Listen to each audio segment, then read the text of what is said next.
Iyong bakit ako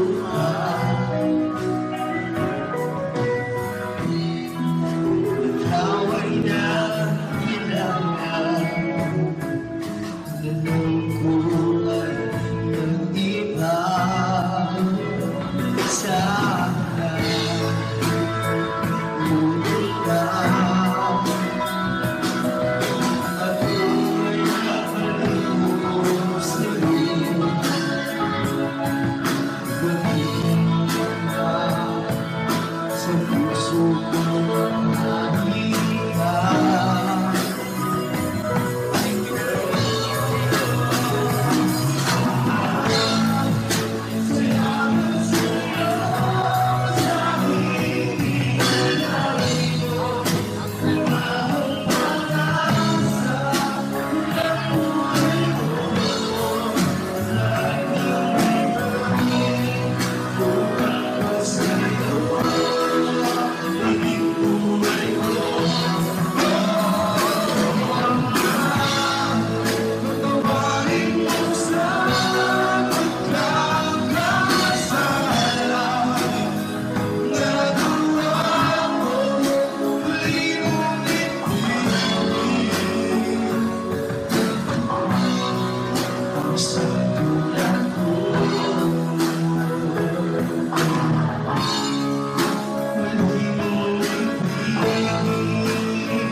Ako nga po pala si Brad Julius Ordonez. Nagpapatotoo po ako na isa po ako sa tumanggap ng kagalingan. Last year po, ng September, isa po ako sa gumawa ng written testimony. Ngayon po ay gumagawa po ako ng video testimony para po talagang masabi ko na nagpapasalamat po ako sa Diyos una sa lahat dahil po sa kagalingan tinanggap ko. Minsan na po akong nagkaroon ng COVID at na hospital po ako noon. Kami po ng misis ko, kaya po nung nagkaroon kami ng pangalawang beses na COVID, talaga pong natakot na kami. Pero po nung mini po ako ng panalangin sa kapatid na Willie at naalala ko po nung sumagot siya, sabi niya po, healing is on its way. At sumampalataya po ako doon at salamat sa Diyos. Hindi naman po inabot ng 1 linggo at gumaling na po kami kagad. Nag-negative na po kagad ang test namin. Kaya po laking pasalamat ko sa Diyos noon na unay na hospital kami pareho ng aking may bahay. Pero po nitong pangalawang beses na tumanggap po kami ng kagalingan. Kaya po salamat ng marami sa Diyos. Salamat na marami sa Espiritu Santo. Salamat po sa Diyos Ama. At salamat na rin po sa kapatiran na alam po namin na tumulong kami ipanalangin. Salamat po sa inyo ng marami mga kapatid. Marami po salamat. Salamat din po kay kapatid na Willie at hindi ko po makakalimutan to. Salamat po.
Magandang umaga po sa lahat ng ating mga kapatid, sa lahat po ng mga ka-Bible study natin dito po sa ating programa, Ang Mabuting Daan, Worldwide Bible Study sa Facebook Live, sa YouTube Live.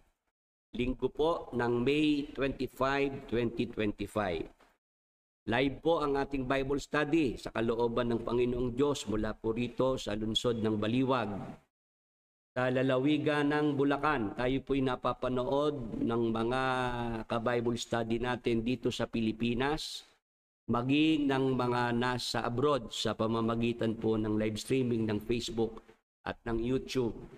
At wini-welcome po natin ang ating mga ka-Bible study. Wala pa po tayo sa Facebook Live. YouTube Live pa lamang po ang ating mga kasama. 13 ang nasa YouTube Live. Samantalang tayo po'y nag-aantabay sa ating mga ka-Bible study sa Facebook Live. Ito pong ating Bible study ito pagkaaraw ng linggo, nag-uumpisa ng alas 9 ng umaga. At kapag naman po Martes at Huwebes, alas 9 po ng gabi ang umpisa. Sa mga bago pa lamang po sa ating Facebook page at YouTube channel, kung pwede po kayong mahingan ng favor na kayo po'y mag-subscribe, paki-like and share ang ating mga videos, paki-click ang notification bell nang palagi po tayong mabigyan ng notification sa ating mga live streaming at sa ating mga bagong upload na videos. Paki-invite niyo po sana ang inyong mga kamag-anak, mga kaibigan at mga kakilala nang sila po'y ating makasama sa ating pag-aaral ng mga salita ng Diyos. Kung nakahanda na po ang ating mga kapatid, ang ating mga ka-Bible study, mag-aral na po tayo ng ating paksa na ating ipinag-anyaya nitong mga nakaraang mga gabi. Ang ating paksa kung bakit hindi sina Eli Soriano at Daniel Rason ang tinutukoy na prinsipe at puno sa hula ni Propeta Jeremias ayon sa Biblia. Ulitin ko po ang ating paksa kung bakit hindi sina Eli Soriano at Daniel Rason ang tinutukoy na prinsipe at puno sa hula ni Propeta Jeremias ayon sa Biblia. Basahin po muna natin mga kapatid ang nakasulat sa Jeremias 30:21. Ganito po ang ating mababasa, at ang kanilang prinsipe ay magiging isa sa kanila at ang kanilang puno ay magmumula sa gitna nila. Yan, hinto po muna tayo dyan mga kapatid, mga ka-Bible study. Ito pong nakasulat na ito sa Jeremias 30:21. Meron na tayo sa Facebook Live. Yan, salamat naman at nakahabol ang ating mga ka-Bible study sa Facebook Live. Ito pong Jeremias 30:21, mga kapatid, mga ka-Bible study, mabigyan ko lang po kayo ng background dyan po sa talata na yan. Yan po yung ginamit ni Brother Eli Soriano na criteria, batayan, basihan, para doon sa dapat na susunod sa kanya, hahalili sa kanya bilang leader, bilang tagapangasiwa sa iglesia. Ang pangalan pa po noong samahan noong mga 1990s, ang mga kaanib sa iglesia ng Diyos kay Kristo Jesus, haligi at saligan ng katotohanan sa bansang Pilipinas Incorporated. Ganun po kahaba yung pangalan ng samahan noong mga 1990s. At dyan po sa mga panahon na yan, dyan po nagkaroon ng usapan na dapat meron ng maihanda na hahalili o kapalit ni Brother Eli kung sakaling siya'y mawala. Kaya ano po ang ginawa, mga kapatid? Nagkaroon po ng halalan, nagkaroon ng eleksyon. Para sa susunod na leader ng samahan. Ngayon, si Brother Eli, nilitaw po niya, nilabas niya yung talatang ito. Yung Jeremias 30:21. At ito nga po yung ginamit niyang batayan, pamantayan, para ang mga kapatid makapamili noong papalit kay Brother Eli. Sa hanay ng mga manggagawa, nung mga panahon na yun mga OIC pa lamang po ang tawag, Officers in Charge, sa iba't ibang mga dibisyon at mga manggagawa. Sabi ni Brother Eli, dapat sa mga manggagawa pipili nung po pwedeng maging kahalili ni Brother Eli pag siya nawala na. Ngayon, ito mga kapatid ang pamantayan ng pipiliin sa mga manggagawa para maging kahalili niya. Ano po yon? Itong talatang ito, ang kanilang prinsipe ay magiging isa sa kanila at ang kanilang puno ay magmumula sa gitna nila. Ang paliwanag na ibinigay po dito ni Brother Eli, yan ay sa iglesia. Dapat anak sa iglesia, ipinanganak sa iglesia. Ano ibig sabihin ng anak sa iglesia, ipinanganak sa iglesia? Hindi nanggaling sa iba't ibang mga relihiyon. Hindi nabautismuhan sa Katoliko, hindi nabautismuhan sa born again, hindi nabautismuhan sa Sabadista, hindi nabautismuhan sa Saksi ni Jehova, hindi nabautismuhan sa Iglesia ni Cristo. Dapat dito mismo siya sa iglesia ipinanganak. Nakakasunod po ang mga ka-Bible study natin sa Facebook Live. Acknowledge ko lang ang mga ngayon ay nasa Facebook Live na mga ka-Bible study. Ayan, meron pong nasa Facebook Live 8 ang mga ka-Bible study natin. 22 naman sa YouTube Live. Pakishare nyo lang po itong ating topic na ito. Lalo dyan sa mga closet, mga exiters, at maging sa mga miyembro dyan sa MCGI na yan. Paintindihan nyo po itong Jeremias 30:21. Ginamit ni Brad Eling batayan para ang mga miyembro makapamili noong mga manggagawang iboboto nila para sa posisyon na Vice Presiding Minister, yung pangalawang tagapangasiwang pangkalahatan. Ngayon, nang bigyang paliwanag na ni Brad Eli na itong talatang ito ay ini-apply niya sa iglesia, dapat ipinanganak sa iglesia yung magiging kapalit ni Brother Eli. Kasi sabi ni Brother Eli, ako man mismo dito sa iglesia ito ipinanganak. Sabi ni Brother Eli. Ngayon, pagka pinag-aralan mo po yung kwento, yung istorya ng si Brad Eli, anak sa iglesia, ite-trace back mo po, ang tinutukoy ng iglesia ay yung sa panahon pa ng kapatid na Perez. Nakikinig po ang mga nasa Facebook, nasa YouTube. Kasi ang mga magulang ni Brad Eli, nabautismuhan po doon sa Iglesia ng Diyos kay Kristo Jesus, aligi at suhay ng katotohanan. Doon po nabautismuhan ng mga magulang ni Brad Eli. At kahit po si Brad Eli, doon din nabautismuhan. Ang nagbautismo pa nga kay Brad Eli, si Menong Hison, na noong bago pumanaw si Brad Eli, iba na ang kanyang sinasabing nagbautismo sa kanya. Si Ikoy Galang na. Francisco Ikoy Galang. Doon pa lang sa kwento na yun meron na pong contradiction. Tama po, may discrepancy . O ngayon, Yung mga magulang naman ni Daniel Rason, yung kanyang tatay at nanay, bautisado, nabautismuhan, dun din sa iglesia ng Diyos, kay Kristo Jesus, haligi at suhay ng katotohanan, sa panahon pa ng kapatid na Nicolas Perez.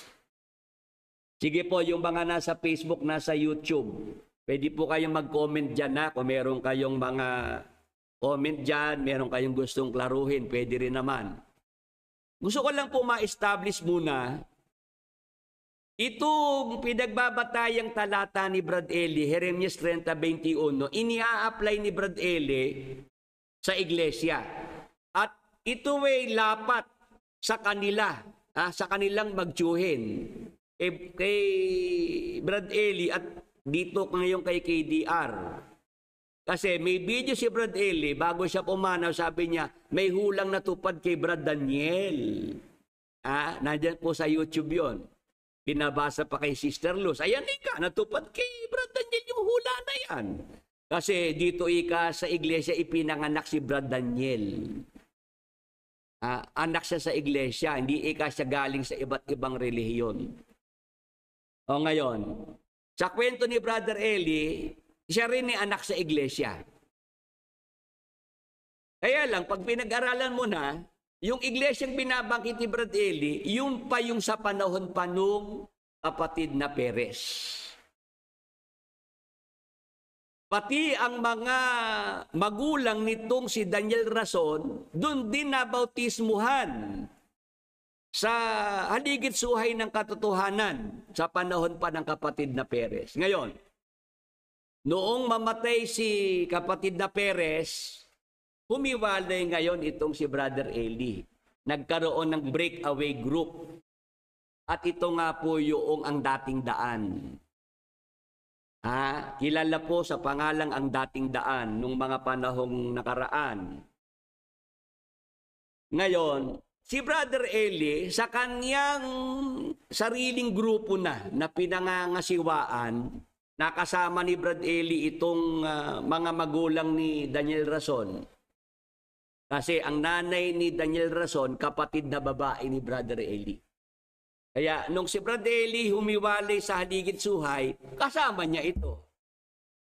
Ngayon, ang gusto ko pong linawin sa ating mga kasama, si Brother Eli, hindi na po siya nabautismuhan sa kanyang iglesyang pinangasiwaan. Yung ang mga kaanib sa iglesia ng Diyos kay Kristo Jesus, haligi at saliga ng katotohanan sa bansang Pilipinas Incorporated. Kilala po sa tawag na ang dating daan, na ngayon po'y MCGI. Ganon din ang mga ama't ina nitong Daniel Rason. Hindi po sila nabautismuhan sa mga sabahang pinangasiwaan ni Brad Eli. Kaya paano po yung sinasabing anak sa iglesia? Anak sa iglesia si Brother Eli. Yung iglesyang binabanggit niya, yung sa haligit suhay ng katotohanan. Yung bautismong tinanggap niya doon pa sa haligit suhay ng katotohanan sa panahon ng kapatid na Perez. Ang mga magulang naman ni Daniel Rason, doon din naman nabautismuhan sa haligit suhay ng katotohanan.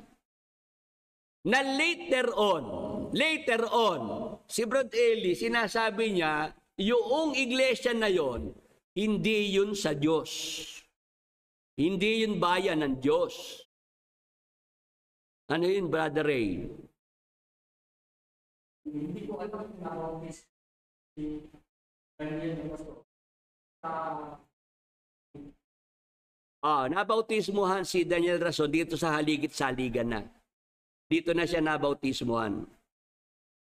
Ang punto ko ganito, kaya ko dun inumpisahan. Si Brad Eli, sa mismong iglesyang kanyang pinangasiwaan, hindi siya nabautismuhan. Bakit ko po yan nililinaw? Kasi kung atakihin ni Brad Eli noong araw si Ka Felix Manalo, ano kantyaw ni Brad Eli, si Ka Felix Manalo hindi nabautismuhan sa Iglesia ni Cristo. Ang lakas ng kantyaw ni Brad Eli eh. O ngayon, pagka naman siya babalikan, yung palang kinakantyaw ni Brad Eli kay Ka Felix Manalo, ganun din siya. Bakit? Si Brad Eli, yung bautismong tinanggap niya doon pa sa haligit suhay ng katotohanan. Panahon ng kapatid na Perez. Na ang nagbautismo sa kanya si Menong Hison. Na ayon kay Brad Eli, masamang tao, kaya tiniwalag ni Nicolas Perez. Kaya nitong bandang huli, bago siya pumanaw, binabago na ni Brad Eli ang narrative, ang kwento. Si Ikoy Galang na, yung taga Hagonoy, Bulacan, ang nagbautismo sa kanya. Na nung yan ipunahin ko, sabi sumagot, slip of the tongue. Dulas lang ng dila. Kaya sabi ko noong ako sumagot, ano kaya ako kinakain ni Brad Eli madulas ang dila? Siguro ako kumakain ng okra, ng saluyot, no? Kaya ganun kadulas ang dila. O ngayon, wag mapipikon ha sa akin yung mga nasa MCGI. Kahit yung mga exiters na may simpatya pa rin kay Brother Eli kasi ganun ng mga exiters May exiters pro Brad Eli pa rin, anti KDR lang. Ayaw nilang si Brad Eli nababanggit pa. Ayaw nila si Brad Eli nauungkat pa rito. Hindi natin pwedeng hindi maungkat si Brad Eli kasi siya punot dulo Siya ang nag-umpisa ng lahat ng ito, mga kapatid. Mga ka-Bible study, kaya pagpasensyahan nyo na si Brother Willie kung hindi ko ma-spare si Brother Eli kasi kailangan talaga para buo yung kwento kasama si Brad Eli rito di ba? Kasi, itong Jeremias 30:21, ginamit na batayan ni Brad Eli para sa papalit sa kanya. Para dito lang magkaroon ng pagpipilian ng mga kapatid nung panahon na yon. Ngayon, dahil nga ang criteria dapat anak sa iglesia, ang naiwan na lamang po ay dalawa, yung Robin Salonga na taga-Magalang, Pampanga at si Daniel Rason dahil sila yung mga anak sa iglesia, mga manggagawa nung panahon na yon, ginawang OIC ni Brad Eli. Yung Robin Salonga, ginawang OIC yan sa Pampanga, napunta sa Baguio City, Bulacan, palipat-lipat. Si Daniel Rason naman, OIC sa Maynila, pirmi lang yon. Pirme, hindi na alis sa Metro Manila si Daniel Rason. Ngayon, sana nakakasunod kayo dyan, yung mga nasa Facebook, nasa YouTube. Sa maraming mga manggagawa sa samahan, hindi sila qualified. Kasi nga, galing sa iba't ibang iglesia. Hindi pwede dyan si Josel, kasi Katoliko si Josel dati. Ganon din si Danny Navales, si Mel Magdaraog. Lahat ng mga kasama ni Brad Eli, hindi pasado. Kasi dito sa pinagbabatayang alata. Jeremias 30:21. Ang pasado lang dyan, si Daniel Rason at itong si Robin Salonga. Ngayon, doon pa lamang puroon sa aking naibahaging kwento sa inyo, na sabi ni Brad Eli anak sa iglesia at kahit si Brad Eli anak sa iglesia, sabi ko, iglesia, anong iglesia yun? Pagka pinag-aralan mo, yung palang sa haligit suhay ng katotohanan, yung pinangasiwaan ng kapatid na Perez, na bago pumanaw si Brad Eli, madalas niya sabihin, hindi sugo ng Diyos si Nicolas Perez kasi mali-mali turo. Hindi bayan ng Diyos, yung haligit suhay ng katotohanan. Doon nakakonekta si Brother Eli. Doon siya nabautismuhan. Ang mga magulang ni Daniel Rason, doon din nabautismuhan. O paano nyo po ngayon mga kapatid, mga ka-Bible study, hahatulan po yung pangyayari na yan. Ha? Sige po, baka po mayroong gusto diyang mag-comment na mga nasa Facebook, nasa YouTube. Yung Daniel Rason, nabautismuhan sa haligid sa Liga ng Katotohanan. Pero mismong si Brad Eli, na tagapangasiwa, hindi siya nabautismuhan. Kaya, meron bang authority si Brad Eli para sa pagbabautismo? Meron o wala? Kasi, yung bautismo ni Brad Eli, dun pa sa haligid suhay ng katotohanan. Ang nagbautismo sa kanya, si Menong Hiso na masamang tao, sabi ni Brad Eli. Kahit tiniwalag ng Nicolas Perez. Ang mga magulang ni Daniel Rason, bautisado doon din sa haligid suhay ng katotohanan. Hindi sa haligid saligan na pinangasiwaan ni Brad Eli na MCGI ngayon. Kaya lumalabas, diyan pa lang sa pangyayari, hindi po, hindi pasado. Hindi pasado si Brad Eli dito at si KDR. Tama po. May kausap po ba si Brad Willie dyan sa online? Dito po sa atin ngayong kinakalkal. Kinakalkal na mga pangyayari. Siguro ngayon nyo lang po nadinig ito sa akin. Ngayon nyo lang ito mapag-iisipan na, oo nga, paano nga lalapat kay Brad Eli at kay Kuya Daniel, yung Jeremias 30:21, na anak sa iglesia sila. Yun palang iglesia tinutukoy ni Brad Eli, yung sa haligid suhay ng katotohanan. Doon nabautismuhan si Brad Eli. Doon nabautismuhan ng mga magulang ni KDR. Paanong anak sa iglesia? Nagkakaintindihan po. Ngayon, to cut the story short, eto na yung Robin Salonga, eto na si Daniel Rason, mag-e-eleksyon. Ano instruction ni Brad Eli sa meeting noong mga OIC sa kanyang opisina? Ang instruction ni Brad Eli, ikampanya si Daniel Rason. Kailangan ang mga kapatid, ang pangalan na maging matunog sa kapatiran ay si Daniel Rason. Hindi po naging patas, hindi naging pareha si Brad Eli. Diyan po sa dalawang kandidato na yan Pinaburan ni Brad Eli itong Daniel Rason. Inutusan ni Brad Eli yung mga ibang mga OIC na si Daniel Rason ang ikakampanya sa kapatiran. Dihadong-dihado yung Robin Salonga at that time. Bakit? Kasi si Robin, OIC sa Pampanga. Pampanga lang ang kanyang sakop. Si Daniel Rason, Metro Manila. Ngayon, yung ibang mga OIC, may instruction. OIC ng Laguna, OIC ng Batangas. Nung iba't ibang mga dibisyon, kay Daniel Rason sila. Yun ang ikakampanya nila sa mga kapatid. Kaya wala pa pong eleksyon nangyayari, may nanalo na.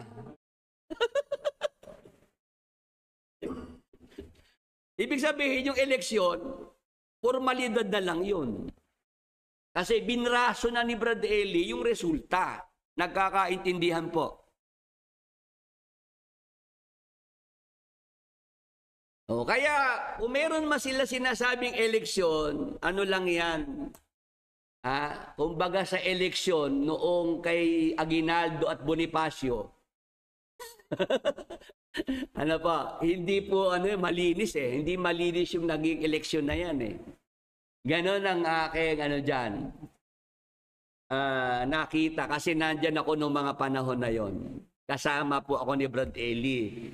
Alam ko yung ni Brad Eli nung panahon na yon na kailangan talaga yung kanyang pamangkin, yung kanyang kadugo ang manalo. Mismong yun ang lumabas na nanalo sa eleksyon. At kagaya nga nung nabanggit ko nung araw na sabi sa akin ni Brad Eli, dapat talaga si Brad Daniel ang magpatuloy nitong aking naumpisahan. Kasi kawawa ang mga mahal ko sa buhay, yung aking mga pamangkin, yung aking mga apo. Aapihin lang kapag iba na ang mga ngasiwa sa iglesia. Ayoko ikang mangyari yung nangyari sa kapatid na Perez, yung kanyang mga naiwan, yung kanyang mag-ina, kinawawa. Naging basura na lang, wala na ikang pumapansin. Pag si Brad Daniel ika ang papalit sa akin, magtutuloy nito, sigurado ika ako na hindi mapapabayaan ang aking mga maiiwan. Ang ibig lang sabihin, si Brad Eli, ang iniisip niya talaga kapakanan ng kanyang pamilyang maiiwan. Hindi kapakanan ng iglesia. Hindi kapakanan ng samahan. Ayaw ni Brad Eli maapi yung kanyang pamilya, pero yung iglesia pwedeng apihin. Yan ang maliwanag dyan Ang iniisip ni Brad Eli, yung sarili niyang pamilya. Personal interest. Huwag maapi yung kanyang maiiwang pamilya. Pero kahit ang iglesia apihin noong papalit sa kanya, okay lang kay Brad Eli. At yan ang nangyayari ngayon. Mga kapatid, mga ka-Bible study. Ayan, Jim Lopez, yung eleksyon nila parang eleksyon sa North Korea. Di pa nag-uumpisa, may nanalo na. Yan mga kapatid. Kumbaga, sabi ni Brad Eli sa mga OIC, si Brad Daniel ang kailangang makilala ng kapatiran. At si Brad Eli mismo, pag nagsalita na, sa lahat ng dibisyon sa iglesia, ang Metro Manila ang mabunga. Maraming miyembro na babautismuhan sa Metro Manila. Nandyan ang Bible exposition, idea ni Brad Daniel. Nandyan ang mass indoctrination, idea ni Brad Daniel. Ang ating programa sa radyo, telebisyon, ang direktor, si Brad Daniel. Mismo si Brad Eli, campaign manager. Naloko na. Kaya hindi talaga naging patas. Ngayon, nung pag-aralan ko na, ito palang talatang ito, Jeremias 30:21, minani obra ni Brad Eli. Sinadya niyang yan gamiting batayan para lumapat kay Daniel. Para si Daniel, ito nga yung kanyang maging comfort zone. At ito nga ang ginagamit ng mga fanatics. Ito ang bili ni Brad Eli. Sabi ni Brad Eli, lahat ng kalaban ni Brad Daniel, kalaban ko. Kaya kahit patay ni si Brad Eli, may kalaban pa rin siya. Lahat daw ng kumakalabang kay Brad Daniel, kalaban ni Brad Eli. Kasi yan ikang hula na yan, kay Brad Daniel yan Ang kanilang prinsipe ay magiging isa sa kanila at ang kanilang puno ay magmumula sa gitna nila. Alam niyo po mga kapatid, mga ka-Bible study, pinagtigisahan ng mag-angkel yung nakasulat dito Yung prinsipe, yun po si KDR. Yung puno naman ay si Brad Eli. Hello! Itong talatang ito, Jeremias 30:21, parehong sinakyan nung magtsuhin yan Ang prinsipe, si Daniel Rason. Ang puno naman, si Brad Eli Soriano. Ngayon, bakit hindi sina Eli Soriano at Daniel Rason ang tinutukoy na prinsipe at puno sa hula ni Propeta Jeremias? Basahin po natin. Agad, sa lundo agad tayo ng ating paksa. Yung talata, uulitin ko lang at bigyan nyo lang ng pansin. At ang kanilang prinsipe ay magiging isa sa kanila. At ang kanilang puno ay magmumula sa gitna nila. at aking palalapitin siya. At siya'y lalapit sa akin. Sapagat sino yaong nangahas upang lumapit sa akin, sabi ng Panginoon. Ano po ang dapat nating mapansin dito, mga kapatid, mga ka-Bible study? Yung prinsipe at puno, sabi ng Panginoong Diyos, aking palalapitin siya. Ang panghalip na ginamit, siya. Pang-isahan lang yon. Singular. Hindi ginamit yung panghalip na sila. Kasi kung sila, higit sa isa yon. Tama po. Ang ginamit po'y siya. Aking palalapitin siya. Ang ginawa po dyan sa talata, ang paliwanag na ibinigay ni Brad Ele, yung prinsipe, si KDR. Ang puno, si Brad Eli. Paano sila yan? Ang sabi ng talata, sabi ng Diyos aking palalapitin siya. At siya'y lalapit sa akin. Mga kapatid, mga ka-Bible study, naintindihan niyo po ba yung punto na yon?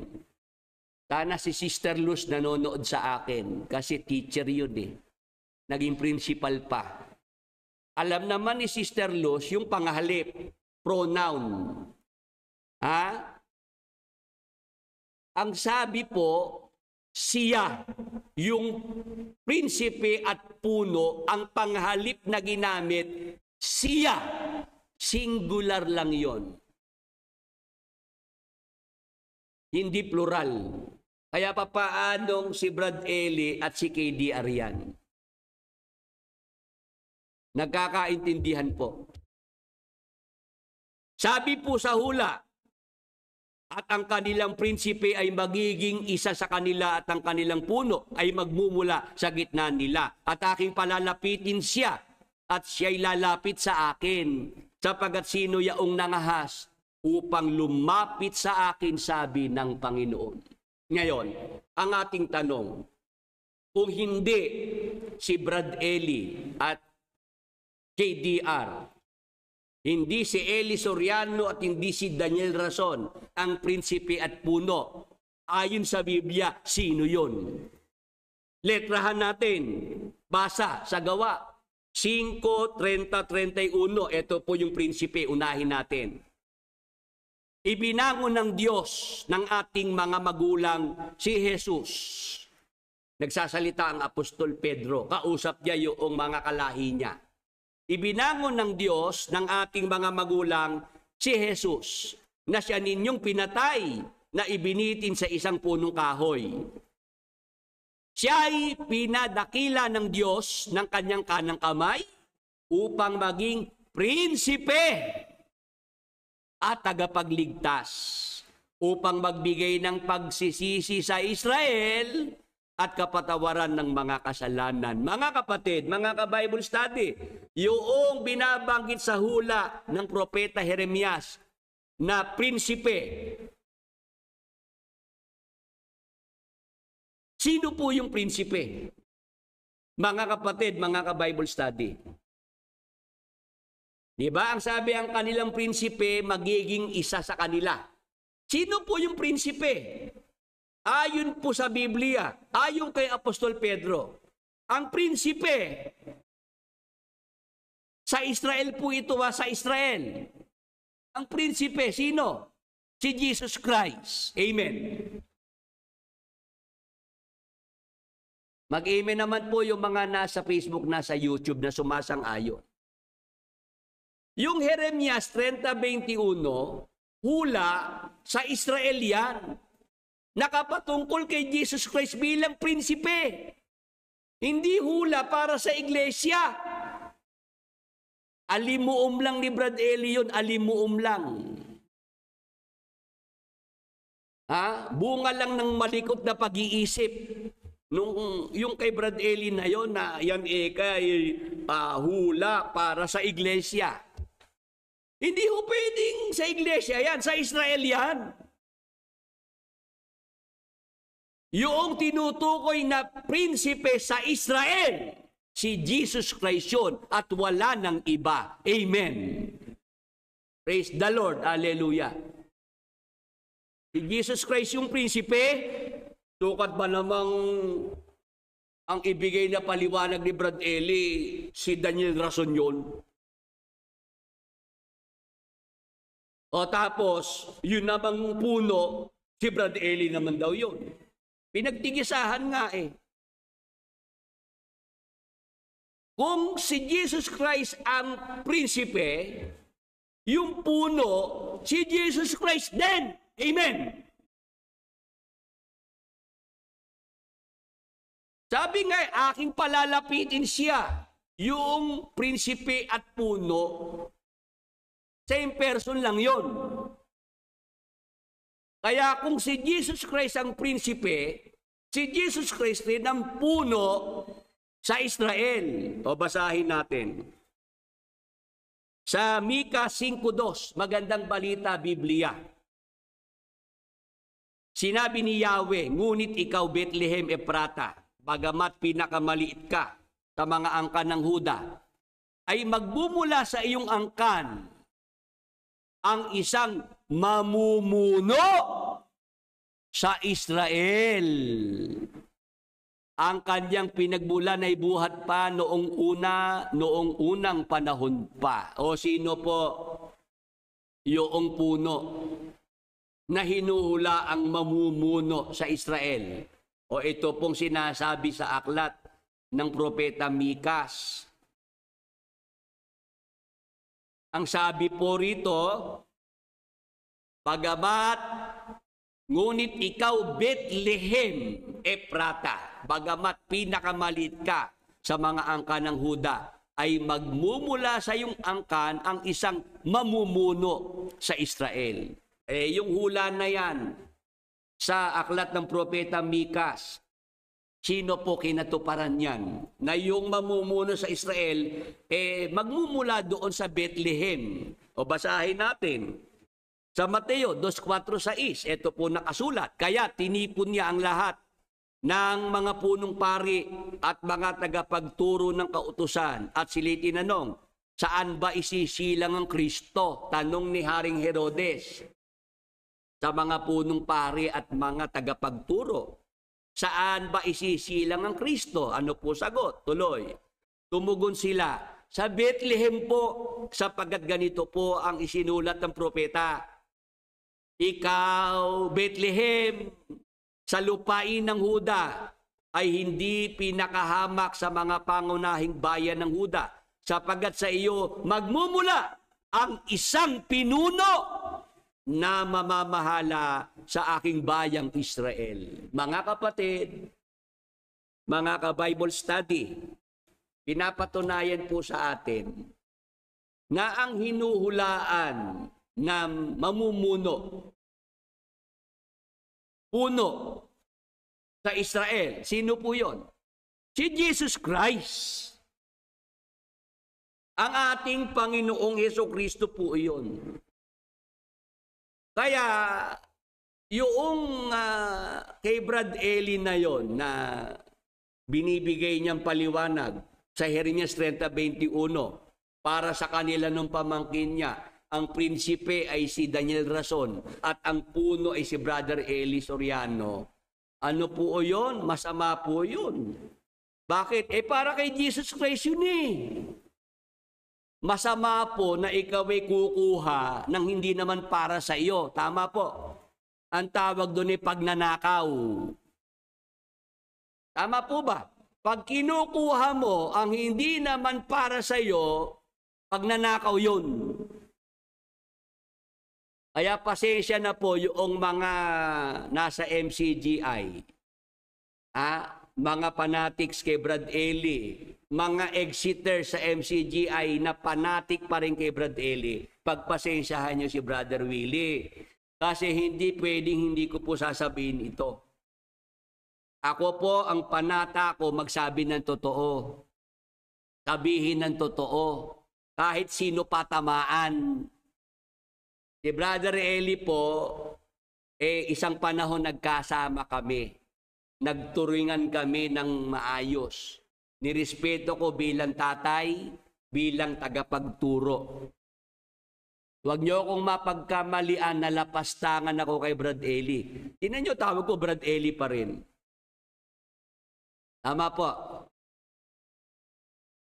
Pero kailangan ko siyang i-expose. Kailangan kong ibulgar. Na si Brad Eli, may ginawa siyang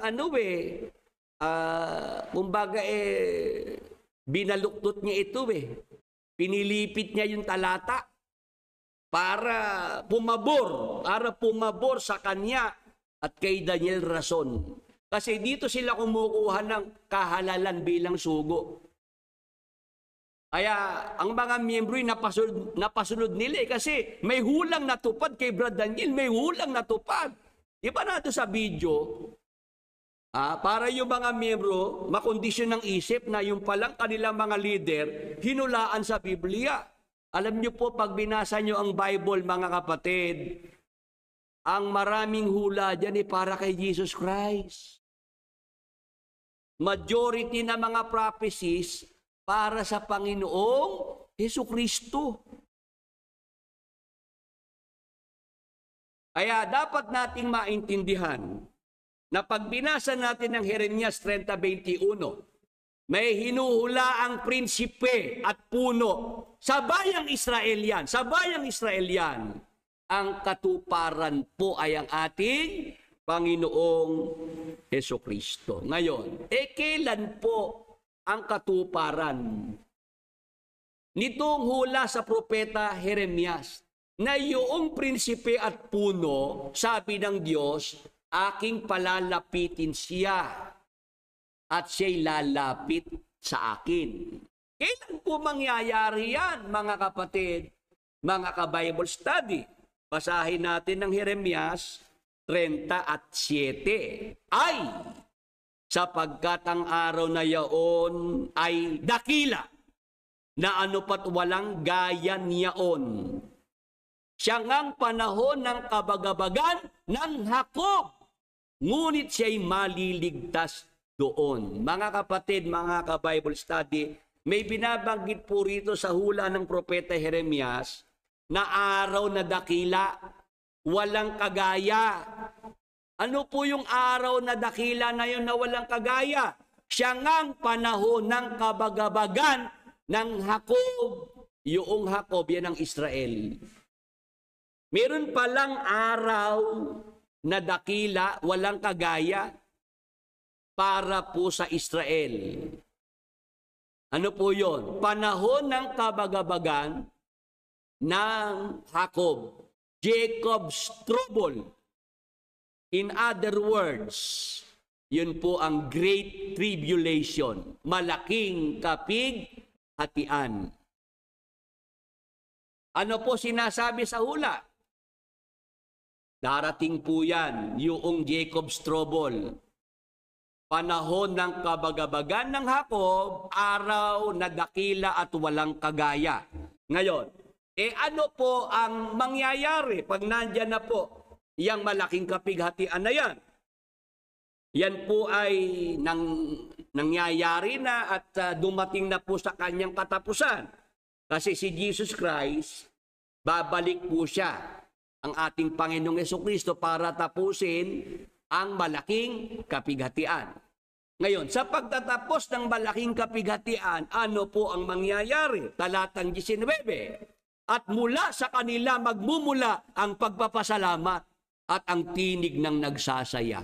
Mga kapatid, yung palang malaking kapighatian, mararanasan ng Jacob, mararanasan ng Israel, ng mga lahing Hudyo. Ngayon, ano mangyayari po dyan sa mga lahing Hudyo sa panahon ng Great Tribulation? Marami po mamamatay. Ang populasyon ng mga lahing Hudyo magde-decrease. Kasi maraming mamamatay na mga lahing Hudyo sa panahon ng malaking kapighatian. Ngayon, pagkatapos ng malaking kapighatian, dahil dumating na si Jesus Christ, tinapos na ang Great Tribulation, ano po sabi sa propesiya? At mula sa kanila magmumula ang pagpapasalamat. Yung kanila na binabanggit, yan po yung mga lahing Hudyo. Sa Israel po ito, hindi po sa MCGI. Kasi pag ginamit ni Brad Eli yan, pinabasa yang at mula sa kanila magmumula ang pagpapasalamat at ang tinig ng nagsasaya. Paliwanag ni Brad Eli, o kaya tayo linggo-linggo ang ating pasalamat, di ba Sister Luz? Di ba nung araw ika ang pasalamat natin once a month? Pero dahil may hulang natutupad, linggo-linggo na ang pagpapasalamat. Palakpakan ng mga kapatid. Sa maraming iglesia ng Diyos, ito lang ika ang nagpapasalamat ng linggo-linggo. Ang ibang iglesia ng Diyos, hindi naman sila madalas magpasalamat. Tapos ito pa karugtong, at aking pararamihin sila. At sila hindi magiging kaunti. Akin ding luluwalhatiin sila at sila hindi magiging maliit. Yan pa ika ang hula. Aking pararamihin sila. Sister Luz, marami na ba tayo ngayon? Opo, Brad Eli, marami na po tayo ngayon. Naloko na. Nitong nakaraan lang eleksyon nasukat po yung membership ng MCGI, di ba ba? Yung BH party list. Muntik na hindi makalusot Hindi ba lang umabot ng 300,000 ng boto ano po? Hindi ba lang nag-300,000 O paano natutupad yung hulang aking pararamihin sila? Ayan mga kapatid, linggo-linggo nababautismuhan. Nagmamalaki sila, di ba ano? Nandyan kang 3,000 nabautismuhan. Sabi ko, 3,000 na bautismuhan. Ang natiwalag naman 5,000. Naloko na. Hindi naman niya sinasabing yung mga nag-exit. Ano? Ito mga kapatid, magandang balita. 1,500 po ang nabautismuhan, 1,500. Hindi naman nila sinabi, pero po ang nag-exit, nasa 2,500. Kaya nga hindi dumadami no? Hindi dumadami kasi hindi sila yung katuparan ng hula. Mga kapatid, tatandaan nyo po, pag binabasa po ang aklat ng Matandang Tipan, utos, propesiya, para sa Israel yan. Nagkakaintindihan po. Ang nangyari sa MCGI ni Brad Eli, yung mga utos, pag hindi siya makikinabang, para sa Israel yan. Bawal kumain ng baboy, para sa Israel yan. Ipangilin ng Sabat, para sa Israel yan. Pero yung hula para sa Israel, atin yan. Naloko na.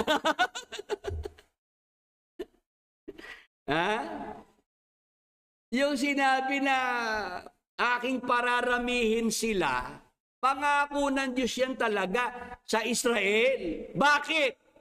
Bakit po tayo naniniwala na yung hula na yan, na aking pararamihin sila, pangako ng Diyos, lapat yan sa Israel, sa mga lahing Hudyo, at hindi para sa MCGI. Basa, Genesis 22:17, patuloy. Ito po sabi ng Diyos kay Abraham, mga kapatid, mga ka-Bible study, nasa pagpapala ay pagpapalain kita. At sa pagpaparami ay pararamihin ko ang iyong binhi na gaya ng mga bituin sa langit at gaya ng mga buhangin sa baybayin ng dagat. At kakamtin ng iyong binhi ang pintuang bayan ng kanyang mga kaaway. Mga kapatid, mga ka-Bible study, si Abraham po nung kausapin ng Diyos, may pangako ang Diyos sa kanya. Ano po pangako ng Diyos kay Abraham? Sabi ng Diyos kay Abraham, pararamihin ko ang iyong binhi. Gaano karami? Gaya ng mga bituin sa langit at gaya ng mga buhangin sa baybayin ng dagat. Kaya pag binasa natin ng Biblia, mga kapatid, yung pinangakuan ng Diyos na aking pararamihin sila, sino tinutukoy? Hindi MCGI yan. Ang tinutukoy po ay ang binhi ni Abraham. Yan nga po yung mga lahing Israelita, mga lahing Hudyo ngayon. Amen! Praise the Lord! Hallelujah! Yung mga nandyan po sa Facebook, YouTube, amen po ba? Mag-amen naman po yung mga sumasang-ayon. Ito po yung ipinagkaloob ng Panginoong Diyos. Nung ako po'y mag-exit sa MCGI, binasa ko po ang Biblia, yung mga pinagbabatayan ni Brad Eli. Salamat po sa Holy Spirit. Pinaunawa po ng Holy Spirit. Pinaunawa sa akin, ibinigay po yung understanding. At yun naman po ang aking isineshare sa inyo ngayon. Binabahagi ko po sa inyo yung ipinaunawa ng Holy Spirit. Sa Jeremias 30:21, may binabanggit na prinsipe at puno. Sino yon? Hindi si Eli Soriano, hindi si Daniel Rason. Ang prinsipe at puno ay ang ating Panginoong Jesucristo. Siya ang prinsipe at puno sa Israel. Tandaan natin, ang Israel ay isang kingdom, isang kaharian. Amen. Nagkakaintindihan po. Yung pangako ng Diyos na aking pararamihin sila, hindi MCGI yun. Ang pinangakuan ng Diyos na kanyang pararamihin, yan pa rin Israel. Ang mga lahing Israelita, ang mga lahing Hudyo, sapagkat sila'y binhi ni Abraham. Kaya yung nadinig nyo kay Brad Eli, mga fanatics, ano lang yun? Delusion lang yun. Delusion. Huwag na kayong magpaka-delulu. Maraming mga delulu yan sa MCGI. Bakit? Kasi napaniwala sila ni Brad Eli na may hulang natupad para sa MCGI, may hulang natupad para sa mga leader ng MCGI, prinsipe at puno, si Brad Eli at itong si KDR. Si Jesus Christ po yun, ayon sa Biblia. Ngayon, ang ating tanong, ano ang kahulugan ng pagpapalapit ng Diyos Ama sa Panginoong Jesucristo na siyang prinsipe at puno ayon sa hula ni Propeta Jeremias? Kasi ang sabi ng Panginoong Diyos sa prinsipe at puno, aking palalapitin siya at siya'y lalapit sa akin. Sapagkat sino yaong nangahas upang lumapit sa akin, sabi ng Panginoon. Alam niyo po ba ang argumento dyan ni Brad Eli nung araw? Para yan ay para yung mga miyembro ma-i-condition ng isip. Sabi ni Brad Eli, aking palalapitin siya. Siya'y lalapit sa akin. Kung si Kristo ikayang sinasabihang aking palalapitin siya, ibig bang sabihin, nalayo si Jesus Christ sa Diyos Ama? Kasi nung araw, tinututulan ni Brad Eli na si Jesus Christ yung hinuhulaan Nadinig ko yung kanyang tutol dyan Paano ikang si Jesus Christ yung hinuhulaan na aking palalapitin siya at siya'y lalapit sa akin, sabi ng Diyos. Lumalabas si Jesus Christ, malayo sa Diyos Ama. Kaya kailangan siyang palapitin. May pagkakataon ba ikang nagkalayo ang Diyos Ama at si Jesus Christ para siya palalapitin ng Ama? Yan ang ni Brad Eli, yun ang kanyang argumento. Kumbaga, nilalabo ni Brad Eli, nilalabo eh. Kumbaga sa sa tubig, ang tawag nilalabusaw. Nilalabusaw para lumabo. Oo. Paano yun? Paano yung argumento ni Brad Eli na kung si Jesus Christ yung prinsipe at puno, sabi ng Diyos, aking palalapitin siya at siya lalapit sa akin. Lumalabas si Kristo ba ikay napalayo sa Diyos Ama? O ngayon, ano ang kahulugan niyang sinabi ng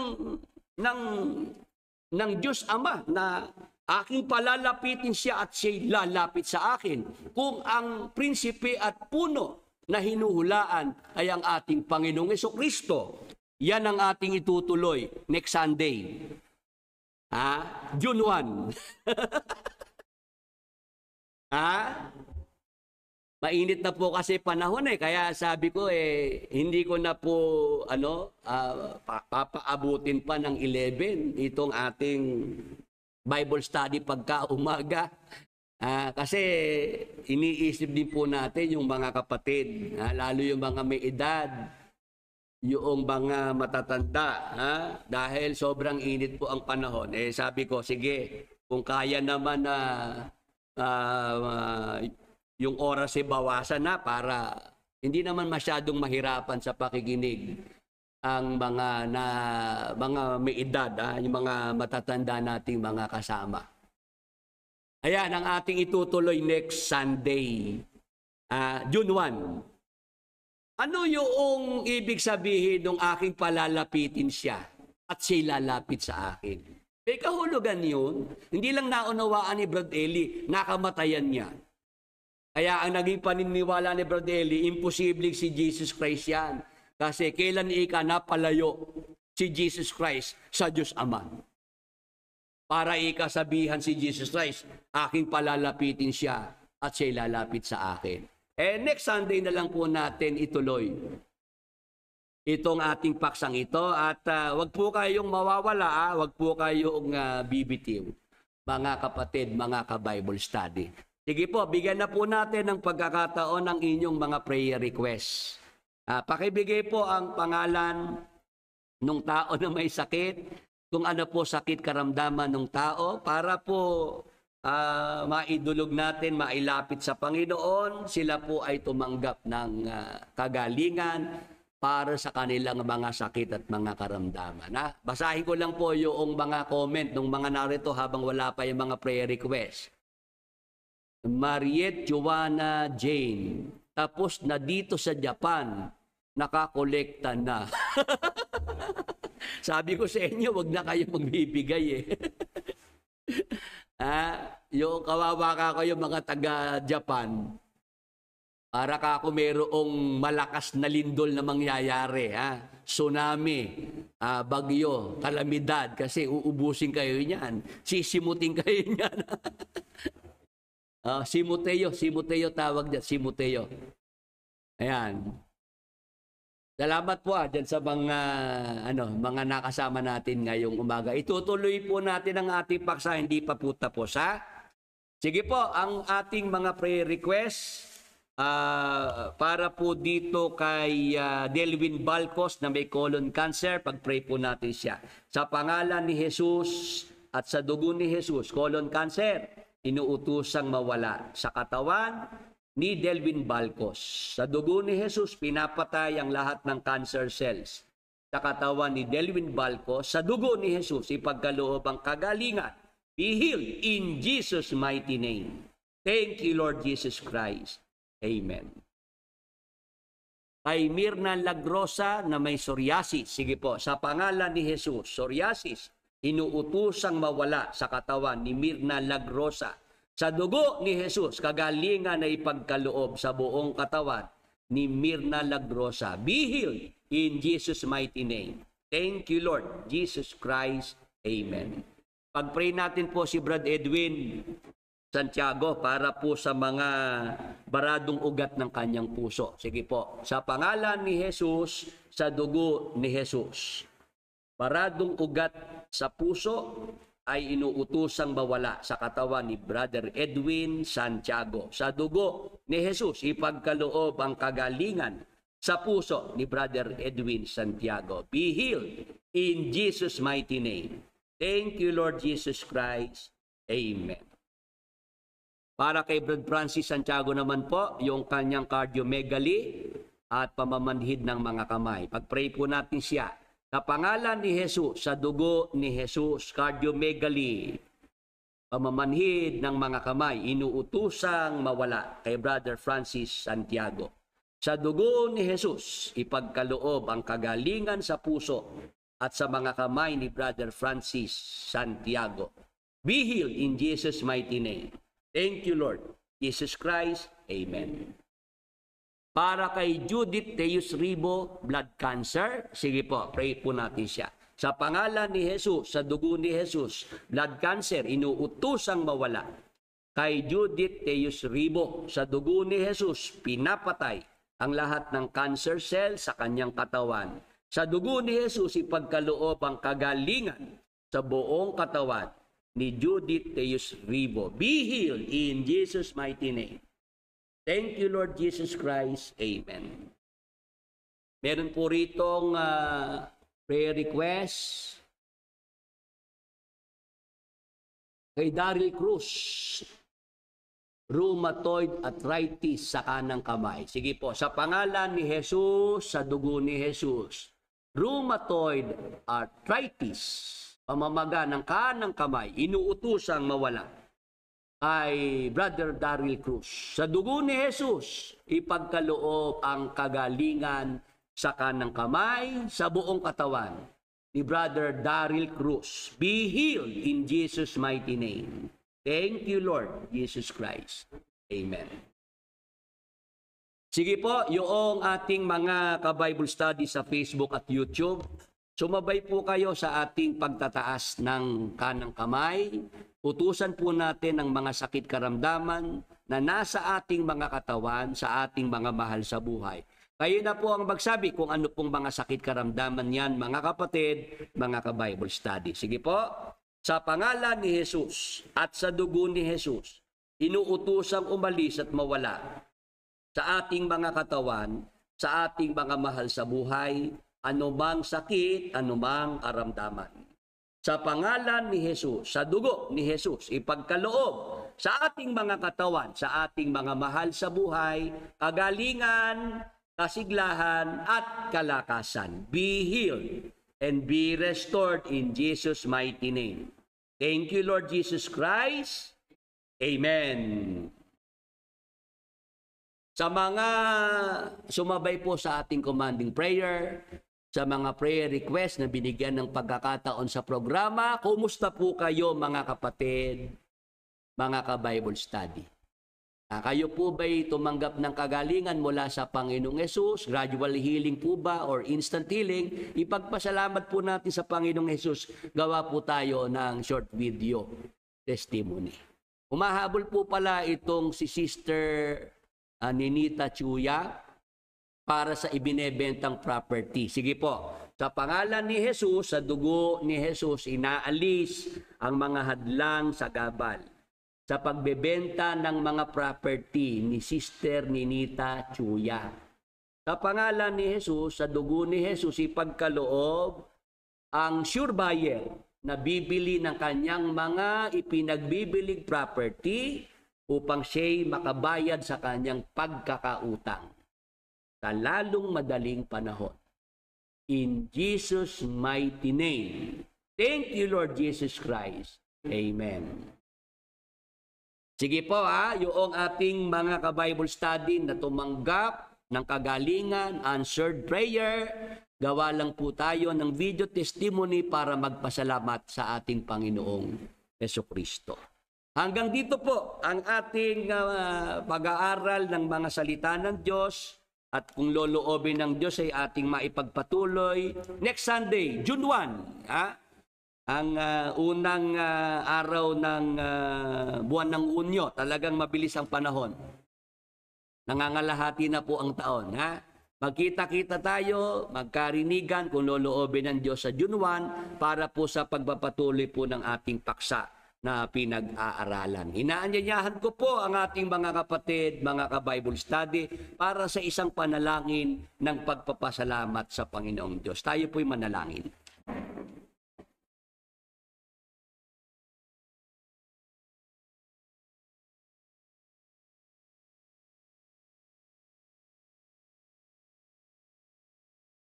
Panginoon naming Diyos, Amang Banal, na dakila, makapangyarihan sa lahat.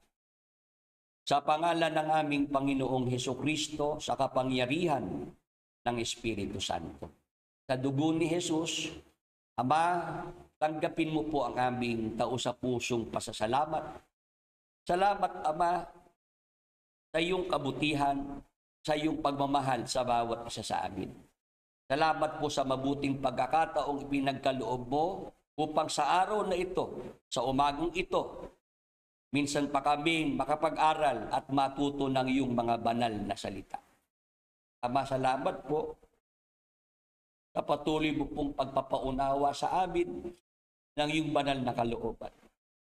Salamat, Amang Banal, mula po sa mga maling aral na aming natanggap at natutunan sa mga nakaraang panahon ng aming mga buhay. Salamat, Ama, hindi mo po pinabayaan na sa habang panahon kami po ay naliligaw. Kami po'y nadadaya. Salamat, Ama, sa patuloy mo pong pagbibigay sa amin ng maliwanag na kaisipan. Salamat po sa unawa na ipinagkakaloob mo po sa bawat isa sa amin. Ipagkaloob mo po, Ama, na ang iyong mga salita na aming napapakinggan, natututunan, ito po ay magsilbing ilawan ng bawat isa sa amin. Maging gabay po namin sa aming mga patuloy na paglilingkod sa iyo. Ama, pagpalain mo po ang lahat ng mga nakinig ng pangangaral ng iyong mabuting balita ngayong umaga. Ang aming mga mahal sa buhay, mga kaibigan, ang aming mga kaaway, ang mga closet at exiters sa MCGI. Ama, maawa ka po sa bawat isa sa kanila. Iwanagan mo po, Ama, ang kanilang mga pag-iisip. Ipuin mo po ang kanilang mga puso. Bigyan mo po sila, Ama, ng pagkakataon na ikaw ay kanilang makilala. At sa lalong madaling panahon, Ama, sila'y tawagin mo rin, makasama po namin sa matuwid na paraan ng paglilingkod sa iyo. Ama, ang iyong banal na gawain, tulungan mo po makapagpatuloy. Samahan mo po at lakipan ng iyong mga himala, ng iyong mga pagpapagaling upang ang iyong kabutihan maranasan ng aming mga mahal sa buhay. Maging daan po ito ng kanilang pagbabalik loob sa iyo sa lalong madaling panahon. Magpadala ka pa, Ama, ng mga manggagawa na makakatulong sa pangangaral. Tumawag ka pa ng karagdagang mga kapatid na magtataguyod sa iyong banal na gawain. Ama, pagpalain mo po ang bawat isa sa amin na lumalapit sa iyong luklukan ng biyaya. Magmula sa mga may katandaan na sa buhay, sa bawat mag-asawa, sa mga binata at mga dalaga, hanggang sa aming mga anak na ipinagkatiwala mo po sa aming mga pananagutan. Ama, nakikilala mo po ang bawat isa sa amin. Nalalaman mo po ang nilalaman ng aming mga puso. Alam mo rin, Ama, na may mga problema po kami ngayon na pinagdaraanan. Sa iyong mapagpalang mga kamay, ipinagkakatiwala po namin, nilalagak ang lahat ng aming mga kabalisahan. Sa pangalan ni Jesus, ikaw na po ang magbigay ng mga solusyon sa aming mga kanikanyang problema. Patuloy mo rin po bigyan ng kagalingan ang mga sakit karamdaman na nasa aming mga katawan at sa aming mga mahal sa buhay. Ama, sa aming pansamantalang paghihiwa-hiwalay sa aming mga pagtatapos, muli po namin ipinagkakatiwala sa iyong mga kamay ang aming mga buhay at kapalaran. Sa dugo ni Jesus, patuloy mo pong ingatan ang bawat isa sa amin. Ilayo mo po kami sa lahat ng kapahamakan, sa mga kaguluhan na nangyayari sa aming kapaligiran, sa mga masasamang tao, sa kapangyarihan ng masasamang espiritu. Ama, ingatan mo rin po ang aming mga anak. Saan man sila naroroon, palagi mo pong abutin ang iyong mapagpalang mga kamay. Huwag mo pong pabayaan ang aming mga anak maligaw ng landas, magdilim ang kanilang mga pag-iisip. At ipagkaloob mo po, Ama, na ang aming mga anak maakay din po namin makasama sa aming mga ginagawang paglilingkod sa iyo. Sa umaga pong ito, Ama, kami po'y sumasampalataya ng buong puso na ang lahat ng aming mga kahilingan ay yun na pong ipinagkaloob sa bawat isa sa amin. Salamat po, Diyos Ama. Salamat po, Diyos Espiritu Santo. Salamat po sa pangalan ng aming Diyos at Panginoong Hesukristo. Amen.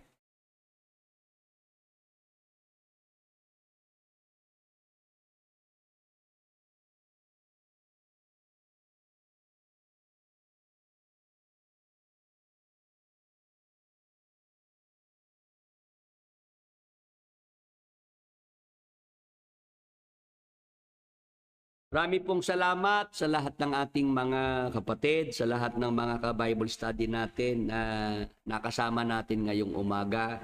Salamat po sa inyong mga pagtulong na pinagkakaloob, sa inyong mga tulong pinansyal sa programa. Gayon din po sa inyong mga pananalangin ginagawa para tayo po'y makapagpatuloy sa ating ginagawang ito. Salamat po mga kapatid, mga ka-Bible study.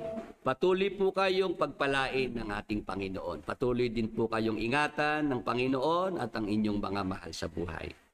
Paalam na po sa inyong lahat. Magandang araw po.